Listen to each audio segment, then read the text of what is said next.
ang sinasabi nila, bakit wala man lang napatay sa inyo? Di naman sa pinapanalangin may mapatay sa inyo. No? Parang pinagtataka lang nila, paano nangyari naman na inabangan kayo, binantayan kayo, tapos nakaredy yung mga paruhinog, puro sila lang ang namatay. Parang, ano ba nangyari ho nun? Ganun kayo, kakagagaling, parang ganun. Kaya dahil unang-una, meron din namang nasugatan na PNP. Opo. Paano binaril niya yung sarili niya? Ganun. Hindi naman. According sa records, meron naman. Oo. So, yung sabi mong inabangan kami, Oho. ako, personally, I do not believe na inabangan kami. Kundi nabigla din sila at nakipagputukan. Kasi they were there as station as guards, pero they're not expecting something. No, pero sabi nyo... Nagkabiglaan lang Hindi, yan. pero sabi nyo kanina, they are always ready. Alam nyo, yung security level mo, pag naka-ready ka, kahit na daga lang ang pumasok dyan, alam mo yan, di ba? Nung sinabi kong always ready, andun sila. Yes. Pero yung alertness, hindi ko sinabi, Kuya Daniel. No, but Iba kasi yung ready at saka alert eh. Yes, sir. Pero di po ba pagka ganun ang alam mo, siyempre, ang level of security, I mean, you're a police. Yes. And ang level, ako, hindi ako police, pero pagkalimbawa, lumabas ako na alam ko medyo, naabangan ako ng medyo, alam kong may mga nagtatangka sa akin, lahat ng parameter ng mata ko, pag may kumilos, alam ko may nagtataas ng kamay doon, alam ko meron dito. So, i-take natin sa kanilang aspeto. Yes. Osamis is their area. Okay. So, kahit nandun lang sila, ready silang nandun, pero dahil ikaw ay komportable sa area mo, you are not alert. So, ibig sabihin, ikaw ay ready makipaglaban, pero hindi ka vigilant na alert na hawak-hawak mo palagi. Kasi comfort zone mo yan eh.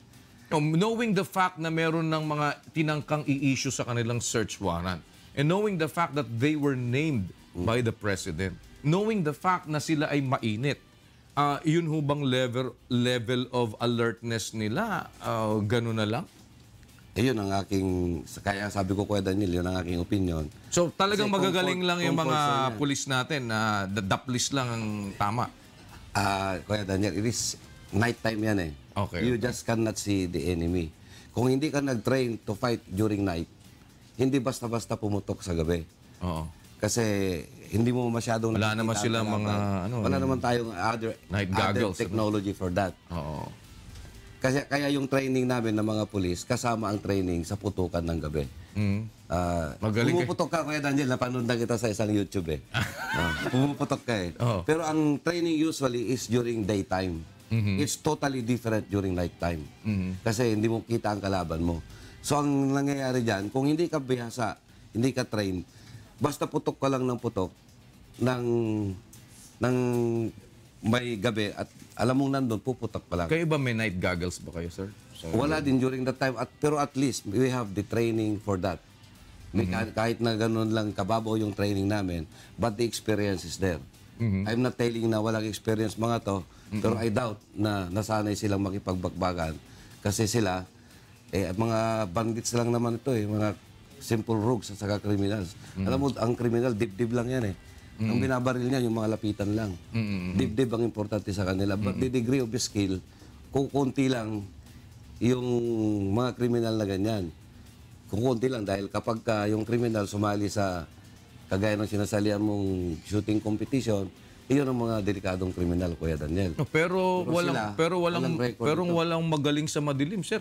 Yeah, kaya nga. Di ba, pagka totally blind ka, talagang bara-barang putok lang gagawin mo. Correct, bara-barang putok. Kaya by the graces of God, hindi pa sila tinawag sa taas. Yung sinwerte pa.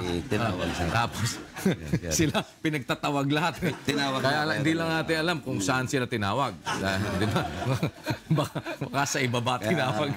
Kaya meron pa rin kaming kasama pa rin namin ang langit kasi kahit pa paano hindi pa sila tinawag. Pero ito talaga, kasi alam nyo, ito po para lang sa kaalaman din ng marami, wala namang kasing specific na oras na nakalagay doon sa search warrant, hindi ba? Kasi parang nagiging konsepto ng iba, bakit nyo sinerve ng madaling araw? Prerogative ninyo yun, hindi ba? Kuya Daniel, ganito yan kasi. Okay. Pag nag-apply ka ng search warrant, usually day yan ang binibigay ng judge. Pero dahil ikaw ay isang pulis, mag-apply ka ng search warrant, sasabihin mo yung mga circumstances kung bakit kinakailangang day and night. Okay. So kapag ka nagbigay na ng mga probing questions yung judge, bakit pwedeng gabi yan, you really have to convince the judge. Kasi maraming tanong yan eh. Kung So bakit, this time, yung search warrant po ninyo, day and night. Day and night yung search So warrant. meaning to say, kung kailan ninyo gustong iserve yan, whether gabi o umaga, pwede. Pwede. Based on the search warrant that you have acquired. Yes, Oh, kaya, but this time, you opted to give the search warrant ng gabi. During night time, Kuya Daniel, kasi kung titingnan mo yung sabi nila ng mga tactical team, kung titingnan mo yung bahay is malapit lang sa kalsada. Okay. Kung magkaroon ng pag-away o laban, Alam agad. o ano, ang daming tao na baka Matamaan. from the house, kalsada na. Baka So maraming nag-expect na matamaan. kayo talaga ng laban. Hindi naman, Kuya Daniel, pero these are not ordinary criminals. We are fighting a hardcore one. So why are you tagging them right away as criminals when in fact mayor, vice mayor yung pinag-uusapan dito? Hindi, sorry. Oh. We are fighting something. Kasi tingnan mo naman, Kuya Daniel, ang sabi ng aming witness, yung aming kinuha na nag-deponent sa search warrant, they are fully armed. Okay. In spite na nag-surrender na sila Despite ng na nag-surrender. Okay. May bantay doon. Ikaw ba naman, Kuya Daniel, kahit mayor ka, kailangan mo pa ba ng Dapat sana you are the exemplar of that city. Na if you are projecting peace and order, hindi mo kailangan ng napakaraming bantay. Sino ba naman sir mayor na walang bantay? Kuya Daniel. Lahat ng mayor dito may bantay. Lahat pumunta dito sa akin mayor, may mga bodyguard lahat eh. Hindi yung bantay na... Ikaw for nga sir, the may bodyguard self-protection. ka, no? Sa matingin sa akin. No? Kuya Daniel, iba yung bantay na konsepto na sinasabi mo, Kuya Daniel eh. Yung nakikita nating mayors dito, ang bantay nila is sidearm lang yan. Oo. It's purely for their self-protection. Pero sila talagang Ito ay mahaba, Kuya Daniel. parang ano yan, army. What do you expect of something na may mahabang barel? Kapag high-powered ang firearms mo, you are of the impression na hindi mo na pang protection sa sarili mo. You are for a war or a fight. Kasi mahaba yan eh. Imagine mayroon ka pang grenade. Yung Launcher. Ano, who owns that? It should be the AFP lang. Ang grenade launcher. marami rin sir, very NPA destructive. Pero yun ay NPA, armed force yun. Oo. Armed force o kahit na illegal lang. Kami naman sa armed forces, meron din kami. Do you mean to say, yung Tapos Parong Hinog ay armed force din? Oo. So kapag armed force din yan, ilalagay natin sila.